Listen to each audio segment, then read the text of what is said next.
It was an arrangement that would see Priscilla and the father of her child both pull their weight in an effort to raise their son. Tinashe would live in the United States of America with his father and visit his mom during school holidays. But COVID-19 hit. The world watched in horror as the pandemic tightened its grip, prompting the shutting down of international travel. Plans had to be cancelled and Tinashe couldn't come home. I think my concern was greater for him than it was for myself. He's my gentler child, my softer child in terms of emotions. And I was concerned about how he's coping emotionally. Because being away from home, you know, he almost takes it year by year. He knows he's there for a purpose. He wants to get his education and come back to South Africa at some point. But now having that year, that break in between that year, I was very concerned about his emotions.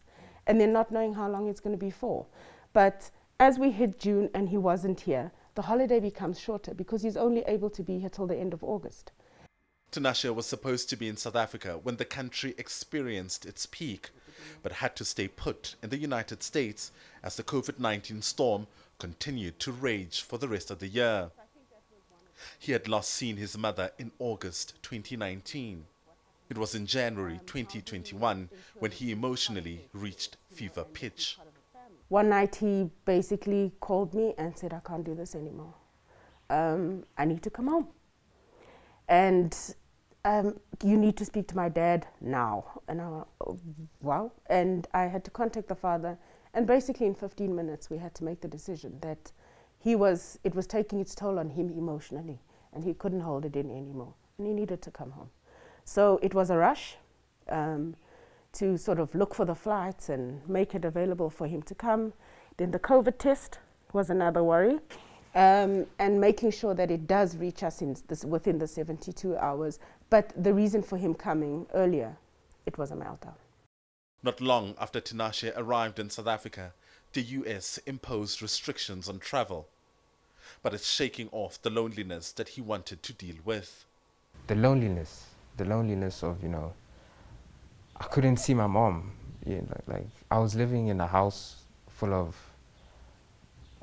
with my stepmother and my 3 little brothers, and hearing them say, Mom, Mom, Mom, every day. I couldn't say that because I was stuck in the USA.